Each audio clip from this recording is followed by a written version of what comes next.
Dead C বা মৃত সাগর মানবজাতির সীমালঙ্ঘনের করুণ এক পরিণতির নিদর্শন। আজ থেকে প্রায় ৪,৫০০ বছর আগে অভিশপ্ত এক সম্প্রদায়কে ধ্বংস করতে মহান আল্লাহ তাআলা তাঁর নিদর্শনটি প্রয়োগ করেছিলেন তাদের সমকামিতার কারণে, যে ঘটনায় ৪ লাখ মানুষের সমন্বয়ে গঠিত এক সম্প্রদায়কে এক মুহূর্তের মধ্যে বাস্তুভিটাসহ জীবন্ত সমাধিস্থ করা হয়েছিল। ডেড সি হল পৃথিবীর পৃষ্ঠের সর্ববৃহৎ গর্ত, যেখানে কোনো মাছ, প্রাণী কিংবা যে কোনো প্রাণের কোনো অস্তিত্ব নেই, আর দেখতেও অনেকটাই সাগরের মতো, যে কারণে জায়গাটিকে বলা হয় মৃত সাগর। আর এই ডেড সি বা মৃত সাগরের উৎপত্তি নিয়ে আছে অনেক রহস্য। তবে পবিত্র কোরআনে মৃত সাগর নিয়ে সুস্পষ্ট আলোচনা রয়েছে। মৃত সাগরের অবস্থানও বেশ রহস্যময়। এর পূর্ব দিকে মুসলিম রাষ্ট্র জর্ডান এবং পশ্চিম দিকে দখলদার ইহুদি রাষ্ট্র ইসরায়েল এবং জর্ডান নদীর পশ্চিম তীরে অবস্থিত। ধর্মীয় ও ঐতিহাসিক কারণে বেশ আলোচিত মৃত সাগরের পানির স্তর পশ্চিম দিকে অবস্থিত ভূমধ্য সাগরের পৃষ্ঠদেশ থেকে প্রায় ৩৯৭ মিটার নিচে অবস্থিত। সাগরের তলদেশটি প্রতি বছর প্রায় ৩০ সেন্টিমিটার করে নিচের দিকে অবনমন হচ্ছে। এই সাগরটির দৈর্ঘ্য প্রায় ৬৮ কিলোমিটার এবং প্রস্থ সর্বোচ্চ ১৮ কিলোমিটার। পৃথিবীর সর্বাপেক্ষা লবণাক্ত পানির সাগরও এটি, কেননা মৃত সাগরের ৪০% লবণ, আর সাধারণ কোনো সাগরের তুলনায় মৃত সাগরের লবণের পরিমাণ ১০% বেশি। সাগরের তলদেশে লবণের ঘনত্বের পরিমাণ এত বেশি যে এগুলো ক্রমান্বয়ে দানা বেঁধে স্ফটিকের স্তম্ভ আকারে সাগরের মাঝে মাথা উঁচু করে দাঁড়িয়ে থাকতে দেখা যায়। এই ঘনত্বের কারণে এখানে কেউ ডুবে যান না, কেউ ডুবতে চাইলেও নিজেকে পানির নিচে ধরে রাখতে পারেন না। অর্থাৎ চারদিকে ভূমি ও ব্যাসল্ট পাথরের পাহাড় দ্বারা বেষ্টিত এই সাগরে কেউ সাঁতার না জানলেও এই সাগরের পানিতে দিব্যি ভেসে থাকতে পারেন। যদিও রাসূল পাক সাল্লাল্লাহু আলাইহি ওয়াসাল্লাম অভিশপ্ত এই জায়গাটি থেকে মুসলমানদের দূরে থাকতে বলেছেন। পবিত্র কোরআনের বেশ কয়েকটি সূরাতে মৃত সাগরের পটভূমি উল্লেখ করা হয়েছে। সেই পটভূমি থেকে জানা যায় মুসলিম জাতির পিতা হযরত ইব্রাহিম আলাইহিসসালাম বর্তমান ইরাক রাষ্ট্রের অন্তর্গত প্রাচীন উর নগরীতে জন্মগ্রহণ করেছিলেন। তিনি নিজে প্রথমে ইরাক থেকে মিশর পর্যন্ত এবং সিরিয়া ও ফিলিস্তিন থেকে আরবের মরুভূমির বিভিন্ন প্রান্ত পর্যন্ত দীর্ঘ কয়েক বছরকাল ঘুরে ঘুরে আল্লাহর আনুগত্য স্বীকার ও তার হুকুম মেনে চলার পথে মানবজাতিকে আহ্বান জানিয়েছেন। তারপর তিনি তার এই দাওয়াতের পয়গাম ও আদর্শ প্রচারের জন্য ট্রান্সজর্ডানের বর্তমান ডেড সি বা মৃত সাগর এলাকাটিতে তার ভাতিজা হযরত লূত আলাইহিসসালামকে প্রেরণ করেন। প্রায় ৪,৫০০ বছর আগে বর্তমান ডেড সি অঞ্চলটি ছিল আর্থিক ও কৌশলগত দিক থেকে সবচেয়ে উন্নত, কিন্তু তারা ছিল নৈতিকভাবে অধঃপতিত এবং সর্বনিকৃষ্ট একটা জাতি। সমকামিতা, লুটপাট, রাহাজানি, ডাকাতি ইত্যাদি ছিল তাদের নিত্যদিনের কাজ। প্রকাশ্য দরবারে, মাঠে, বিভিন্ন পার্কে, দিবালোকে তারা সমকামিতায় লিপ্ত হতো।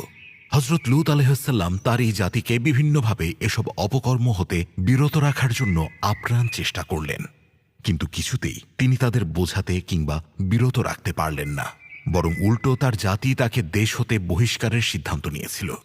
পরিস্থিতি নিয়ন্ত্রণের বাইরে চলে গেলে হযরত লূত আলাইহিসসালাম আল্লাহর কাছে সাহায্য চেয়ে দোয়া করেন, আর আল্লাহ তাঁর দোয়া কবুল করেন। লূত জাতিকে ধ্বংসের জন্য আল্লাহ তাআলা ফেরেশতা পাঠালেন। ফেরেশতারা সেই জাতিকে ধ্বংসের আগে প্রথমেই ফিলিস্তিনের হেব্রনে বসবাসরত হযরত ইব্রাহিম আলাইহিসসালামের বাড়িতে আসেন। ফেরেশতারা হযরত ইব্রাহিম আলাইহিসসালামকে তার দ্বিতীয় পুত্র হযরত ইসহাক আলাইহিসসালামের জন্মগ্রহণের সুসংবাদ শোনানোর পাশাপাশি হযরত লূত আলাইহিসসালামের জাতির উপর আসন্ন আল্লাহর গজবের দুঃসংবাদও শোনান। ফেরেশতাদের নিকট এ দুঃসংবাদ শুনে হযরত ইব্রাহিম আলাইহিসসালাম লূত জাতিকে ক্ষমা করার জন্য আল্লাহর কাছে অনেক দোয়া করলেন, কিন্তু মহান আল্লাহ তাআলা লূত জাতির ধ্বংসের সিদ্ধান্তে অটল রইলেন। সন্ধ্যার দিকে ফেরেশতারা ফিলিস্তিনের হেব্রন থেকে বের হয়ে লূত জাতির বসতিস্থল সাদুম ও গোমরা নগরীদ্বয়ের দিকে অগ্রসর হন।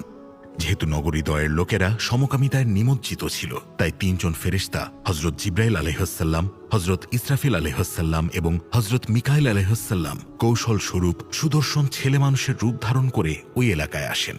এরপর সেই ছদ্মবেশে ফেরেশতারা সন্ধ্যার পর রাতের অন্ধকারে হযরত লূত আলাইহিসসালামের বাড়িতে পৌঁছার পরপরই হযরত লূত আলাইহিসসালামের স্ত্রী যে কোনোভাবেই হোক বিষয়টি জানার পর এলাকার যুবকদের মধ্যে গোপনে তথ্যটি ছড়িয়ে দেয়। খবরটি চারদিকে ছড়িয়ে পড়ার সঙ্গে সঙ্গে শত শত যুবক মেহমানদের সঙ্গে সমকামিতায় লিপ্ত হওয়ার জন্য ব্যাকুল হয়ে হযরত লূত আলাইহিসসালামের বাড়িতে প্রবেশ করে। মেহমানদের ইজ্জত রক্ষার স্বার্থে হজরত লূত আলাইহিসসালাম বারবার হীন অপকর্মের উদ্দেশ্যে আসা যুবকদেরকে নানাভাবে বুঝাতে চেষ্টা করলেন, কিন্তু চরিত্রহীন যুবকরা কোনোভাবেই নবীর কথায় কর্ণপাত করল না। এরকম অসহায় পরিবেশে হজরত লূত আলাইহিসসালাম আল্লাহ তাআলার দরবারে এর একটা সমাধানের জন্য দোয়া করলেন। এক পর্যায়ে হজরত লূত আলাইহিসসালামের কাছে ফেরেশতারা তাদের পরিচয় দিয়ে বলেন, ভোর হওয়ার আগেই হজরত লূত আলাইহিসসালাম যেন তার পরিবারের সদস্যদের নিয়ে এই এলাকা ছেড়ে চলে যান এবং কেউ যেন পেছন দিকে ফিরে না তাকান। তবে শর্ত ছিল যে হজরত লূত আলাইহিসসালামের পরিবারের মধ্যে হতে তার স্ত্রী সঙ্গে যেতে পারবে না, কারণ সে মহিলা তার জাতির সঙ্গে ধ্বংস হবে বলে আল্লাহ তাআলার সিদ্ধান্ত ছিল। ভোররাতে হজরত লূত আলাইহিসসালাম তার পরিবারের সদস্যদের নিয়ে এলাকা ছেড়ে চলে যাওয়ার সঙ্গে সঙ্গে প্রবল ভূমিকম্প শুরু হয়ে যায়। ভূগর্ভ হতে পরিপক্ক মাটির প্রস্তর অবিশ্রান্তভাবে দুশ্চরিত্র জনতার উপর বর্ষণ করা হয় এবং জমিনকে উল্টিয়ে তাদের উপর নিক্ষেপ করা হয়। এভাবে সাদুম, গোমরা ও আশপাশের অন্যান্য পাপিষ্ঠ নগরীর জমিনকে ভূগর্ভে মিশিয়ে দেয়া হয়, যা বর্তমানে ডেড সি বা মৃত সাগর নামে পরিচিতি পেয়েছে। হজরত লূত আলাইহিসসালামের বারবার সাবধানবাণী সত্ত্বেও সে দেশের বৃহত্তর জনগোষ্ঠী অবৈধ যৌন সম্পর্ক ও সমকামিতার অভ্যাস পরিত্যাগ করেনি, যার ফল তারা পেয়েছে নির্মমভাবেই। অবৈধ এরকম যৌন সম্পর্কের অমানবিক কার্যকলাপ থেকে বিরত থাকার জন্য আল্লাহ তাআলা মানবজাতিকে হুঁশিয়ার করেছেন। তাদের অশ্লীলতা, ব্যভিচার ও সমকামিতা থেকে বিরত থাকার জন্য আল্লাহ রাব্বুল আলামিন কঠোর নির্দেশ প্রদান করেছেন। পবিত্র কোরআনের সূরা আরাফের ৮০ এবং ৮১ নম্বর আয়াতে আল্লাহ তাআলা বলেন, আমি লূতকে পাঠিয়েছিলাম। তিনি তার সম্প্রদায়কে বলেছিলেন, তোমরা এমন কুকর্ম করছো যা তোমাদের আগে বিশ্বে কেউ করেনি। তোমরা তো কাম তৃপ্তির জন্য নারী ছেড়ে পুরুষদের কাছে গমন করো। তোমরা সীমা লঙ্ঘনকারী সম্প্রদায়। আল কোরআনে উল্লেখ রয়েছে, লূত জাতির ঘরবাড়ি এবং বসতি জনপদ আকাশে তুলে উল্টিয়ে দেওয়া হয়েছিল এবং তাদের নিচে ফেলে চাপা দেওয়া হয়েছিল। মৃত সাগরকে একটি দৃশ্যমান নিদর্শন হিসেবে সামনে রেখে পরবর্তী মানবজাতিকে এ শিক্ষা নেওয়ার প্রতি ইঙ্গিত দেওয়া হয়েছে যে সমকামিতার মতো অতি জঘন্য অপরাধ যদি কোনো জাতি করে, তাহলে লূত জাতির মতো পরিণতি তাদেরও হবে। মহানবী হযরত মুহাম্মদ সাল্লাল্লাহু আলাইহি ওয়াসাল্লাম কিশোর বালকদের চেহারার দিকে কুদৃষ্টিতে না দেখার নির্দেশ দিয়েছেন, কারণ তাদের চেহারায় বেহেশতের হুরের দীপ্তি আছে। তিনি বলেন, আমার উম্মতের ব্যাপারে যেটা সবচেয়ে বেশি ভয় করি তা হল লূত সম্প্রদায়ের অনুরূপ পাপাচার। আমার উম্মতের কিছু লোক লূত জাতির অপকর্মে লিপ্ত হবে। যখন এরূপ হতে দেখবে, তখন তাদের উপরও অনুরূপ আযাব অবতরণের অপেক্ষা করো। মৃত সাগরের দৃশ্যমান নিদর্শন, আল কোরআনের আল্লাহর বাণী এবং রাসূল পাক সাল্লাল্লাহু আলাইহি ওয়াসাল্লামের সতর্কতার পরেও সমকামিতাকে বর্তমানে পৃষ্ঠপোষকতা দেওয়া হচ্ছে।